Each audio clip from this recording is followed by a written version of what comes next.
يا صباح الخير. هنعمل النهارده بقى شويه كحك حلوين كده، اللي هو كحك العرايس الناعم. بس قبل ما نخش في الوصفه، الحق بقى الناس اللي بتحط التعليق وتجري. يعني هيبقى ولا مشاهده وكمان تعليق يقفل لي القناه، مش هينفع. في شويه تعليقات حلوين قوي يا جماعه بيقفلوا القناه. يعني مش بيقفلوها، لا، بيوقفوا تفعيلها. يعني ما بيرضوش ان هم يفعلوا لك القناه بسببها. زي ايه بقى يا اميره؟ هقول لكم كلمة لايك 100 ولا لايك مش عارفة ايه. كلمة اللايك عموما ما تتكتبش، الايموشن بتاع اللايك ده ما يتكتبش. 64 والستة والخمسون ما يتكتبش. يعني هو الارقام بالعربي او بالحساب ما تتكتبش. ايه تاني؟ تم الاشتراك ما تتكتبش. ايه تاني يا بنتي يا اميره؟ انا كنت عايزه اكتب والله كنت عايزه اكتب ورقه كبيره حلوه كده اكتب فيها اللي يتكتب واللي ما يتكتبش. ايه تاني يا اميره؟ افتكري.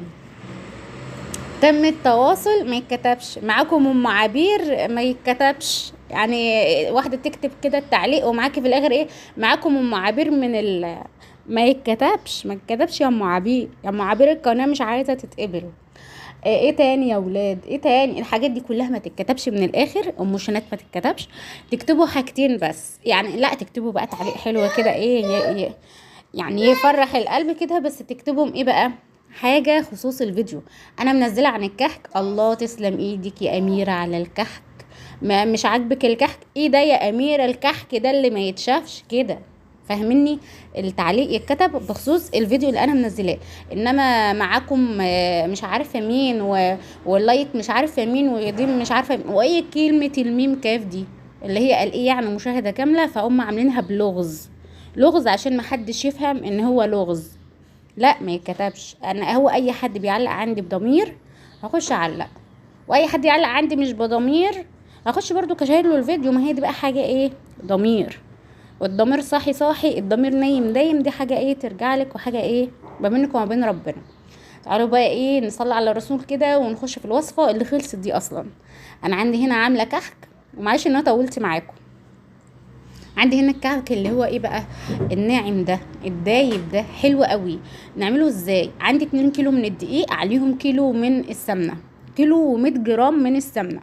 تمام. ال100 جرام دي اللي هي عباره عن يعني معلقتين حلوين كده حمرت فيهم ايه السمسم. تمام. طيب. الكيلو. يبقى احنا قلنا ايه؟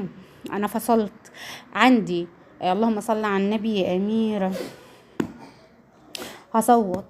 عندي هنا 2 كيلو من الدقيق، عليه كيلو من السمنة، وعندي سمسم متحمر، وكمان عندي الدقيق عليه رشة بسيطة خالص من الملح، وكمان معلقة صغيرة من البيكنج باودر، وعندي كمان كوباية من اللبن، وبقية العجين مية. زي ما انا ايه قلت لكم ان الميه برضو بتفتح العجينه. طيب السمنه انا حدقاها. اقول لك لا، ما تقدحيش السمنه، يا دوبك تسيح كده واشتغلي فيها. بدوب السكر مع السمنه. طب انت مش عايزه تدوبي السكر مع السمنه، اطحني السكر اللي هو عباره عن نص كوبايه سكر وحطيهم على ايه؟ على الدقيق. تمام. اول حاجه كده بتبسي الدقيق حلو قوي مع السمنه. بتبسي الدقيق حلو قوي. ايه تاني؟ مع السمنه ومع السمسم. بعد كده بتحطي الخميره اللي مدوباها في شويه ميه ومعلقه سكر. بعد كده بتحطي كوبايه اللبن اللي عليه روايح الموز، اللي عليه ايه؟ ريحه الموز، بتجيب من عند العطار. وبعد كده بتحطي ايه؟ بتحطي بقى بتكملي بقى ايه؟ لبن، اللي هي كوبايه اللبن. وبعد كده بتعجني وتكملي بميه، ما تزوديش عن كوبايه لبن. بعد كده بقى بتسيبيها ترتاح شويه وتبداي ايه؟ تشتغلي فيها. طيب الملبن ده اللي انتوا شفتوه ده عباره عن ايه؟ الملبن ده ما تجيبوهوش من عند العطار وتشتغلي فيه على طول. حطيه في طبق حلو كده مع معلقتين سمنه متحمرين، مع اللهم صل على النبي، معلقتين سمسم متحمرين، معلقه سمنه بلدي، وكمان حاجه كده سنه بسيطه خالص من ايه؟ ريحه الموز. بتخلي الملبن حاجه تانية، بتخلي الملبن حاجه تانية. جربوا الحاجات دي يعني بكل تفاصيلها وكل حاجة فيها. حاجات بسيطة قوي بس هتفرق معاكم في الطعم وفي الريحة. الكحكة كده بتدوب دوب يا جماعة. احنا ما حدقناش السمنة. كنا زمان بنقدح السمنة. مش عارفه لساني ماله. كنا زمان بنقدح السمنه لما كنا بنعمل كميات كبيره، اقدح السمنه علشان القرصه تفضل لاخر قطمه ريحتها حلوه ما تتغيرش. انما عملتي حاجه بسيطه كده زي اللي احنا عاملينها، ما تقدحيش السمنه، بتاكلي بقى بتحسي ان القرصه هاديه، ومفيش بقى حموضه ولا حرقان على صدرك ولا الكلام ده خالص، والقرصه نفسها طعمه. خلاص كده بقى احنا زمان شايفين كده بنعمل التشكيلات الحلوة دي.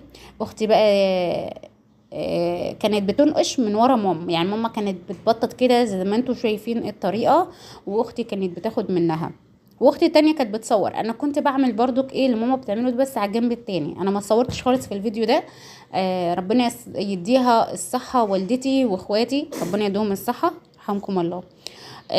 زي ما انتوا شايفين الطريقه بقى. القرصه دي بحبها قوي، القرصه دي بقى بحبها قوي عن اللي هي المدوره خالص، بحبها. انا ووالدتي بنحبها قوي، القرصه دي بتبقى طعمه وحلوه قوي. المهم اللي وصل معايا لحد هنا يسمي الله ويصلي على الرسول عليه افضل الصلاه والسلام، وما ينسناش بالاشتراك وتفعيل الجرس، اهم حاجه تفعلوا الجرس علشان كل الوصفات الحلوه توصل لكم اول باول باذن الله. ما تنسناش بقى بدعوة حلوة كده، ودعوة حلوة لوالدتي ربنا يديها الصحة. وربنا يخلي لنا امهاتنا كلها كلنا، اللهم امين. هنا بقى ماما وهي بتنقش عليها نقشه يا ولاد. انا كنت عامله لكم فيديو للنقش الكحك، هبقى اسيب لكم اللينكات دي كلها في صندوق الوصف. وكمان كنت عامله القراقيش اللي هتجيلكم في اخر الفيديو، كنت منزلها الفيديو اللي فات، هنزل لكم برضو اللينك في في صندوق الوصف. عايزه بقى كلام حلو كده، تشجيع حلو كده وكلام حلو، لان هي هتقرا تعليقاتكم كلها وشجعوها كده، ايه يعني قولوا لها الله ينور يا ام اميره، ايه الحلاوه دي يا ام اميره، ايه النقشات دي. ويويو حبيبتي اختي حبيبتي برضك ايه عليها نقشه ما اقولكوش، ربنا يصلح حالها. وسوسو كمان اسراء حبيبه قلبي. النهارده بقى خلاص خلصنا بقى الكحك كده، مش عايزه اقول لكم على الريحه كانت قلب الدنيا عامله ازاي. انا بسيبهم كده لان ما كنتش عامله كميه كتير، يا دوبك بقى ترفع حاجه بسيطه وهندخلهم الفرن يستووا على نار هاديه.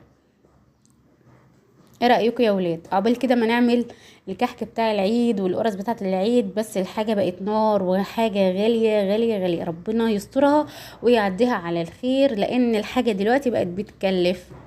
عشان كده خدوا المقادير المظبوطه من عندي، ان شاء الله هتطلع مظبوطه ومش هتركنوها هنا ولا هنا، المقادير مظبوطه. هنا بقى بدخلها على الفرن على درجه حراره هاديه خالص كده زي ما انتم شايفين. وخلاص كده، ايه رايكم بقى في الكحك الجميل ده؟ الكحكه ما شاء الله دايبه خالص، يعني انا مجرد ما بحط ايدي عليه كده بتدوب، يعني حاجه كده رهيبه يا جماعه، رهيبه. والتسويه مظبوطه، كل حاجه فيها حلوه. يبقى 2 كيلو دقيق عليهم كيلو من السمنه، وكمان معلقتين حلوين كده يعني حمرنا فيهم السمسم، وكوبايه لبن، وكمان بنكمل عجين بالميه. تمام. وايه تاني يا بنتي اميره؟ حطينا معلقه بسيطه، رشه بسيطه خالص من الملح، ومعلقه صغيره من البيكنج باودر على الدقيق، عشان كده ادانا هشاشه حلوه قوي للقرصه من جوه. ده بقى القرص القراقيش اللي كنت عاملاها المره اللي فاتت، هسيب لكم اللينك بتاعها في صندوق الوصف. وبألف هنا حبايب قلبي، وما تنسونيش بدعوه حلوه كده ولكم بالمثل حبايب قلبي. وما تنسونيش بقى اللي انا قلت لكم، الحاجات اللي انا قلتها لكم في اول الفيديو ما تنسوهاش، واللي يعمل كده عندكم احذفوا على طول علشان ربنا يكرمكم حبايبي. هنا بقى خلاص وصلنا لاخر الفيديو، اتمنى يكون الفيديو خفيف على قلبكم وما يكونش قراره قوي. واستنوا الفيديو الجاي حبايبي، مع الف الف الف سلامه. سلام.